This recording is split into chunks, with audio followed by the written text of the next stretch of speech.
6ஆம் தேதி இன்றைக்கான பெஸ்ட்டு ஆல் போர்டு நம்பர் தான் பார்க்க போகிறோம். இன்றைக்கி என்னோடய கணக்கில் 5 தான் வருது.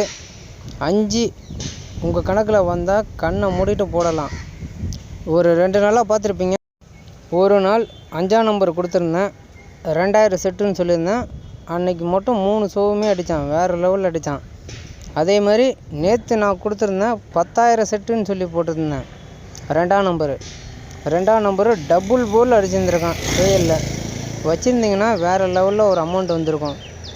நீங்கள் 2D வின் பண்ணாலும் சரி, 3D வின் பண்ணாலும் சரி, இல்லைனா சிங்கிள் நம்பர் வின் பண்ணாலும் சரி, எப்படி வின் பண்ணாலும் எனக்கு ஒரு நாளைக்கு ஒரு அமௌண்ட் எனக்கு வேணும். அந்த அமௌண்ட்டுக்காக எவ்வளோ தூரம் வேணாலும் நான் போவேன் அப்படின்னு நினைக்கிறவங்களுக்கு என்னோடய கெஸ்ஸிங்கி யூஸாக இருக்கும். ஏன் நான் சொல்கிறேன்னா, கையில் பணம் இருந்தால் மட்டும்தான் எதாவது பண்ண முடியும். இன்றைக்கான நம்ம சிங்கிள் நம்பர் 5ஆம் நம்பர் மட்டும்தான் கணக்கில் வருது. அதோட பேர் 9559. இந்த 2 நம்பர் தான் அதோட பேர். என் கணக்கில் என்ன வருதோ அதைத்தான் நான் உங்களுக்கு கொடுப்பேன். நான் என்ன ப்ளே பண்ணுறேனோ அதைத்தான் உங்களுக்கு கொடுப்பேன்.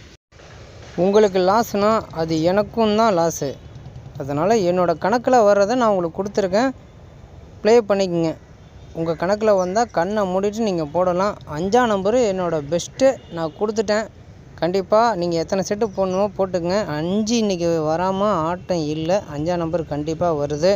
நீங்கள் சிங்கிள் நம்பர் போட்டாலும் சரி, அதோட பேரையும் சேர்த்து போட்டாலும் சரி, சிங்கிள் நம்பரையும் நீங்கள் ப்ளே பண்ணணும். ஏன் நான் சொல்கிறேன்னா, பேர் வரல, பேர் பவரில் மிஸ் ஆகிடுச்சுன்னா சிங்கிள் நம்பராவது கை கொடுக்கும். இப்போ சப்போஸ் 2 நம்பருமே வந்துச்சுன்னா அது உங்களுக்கு அதிர்ஷ்டம்தான். அதனால் 2மே ஃபாலோ பண்ணுங்க. 5ஆம் நம்பர் எத்தனை செட்டு போடணுமோ போட்டுக்குங்க. அதோட பேர் நான் கொடுத்துருக்கேன். அதேமாதிரி பி போர்டு, சி போர்டில் தான் 9 கொஞ்சம் வர மாதிரி இருக்குது. ட்ரை பண்ணிக்கோங்க.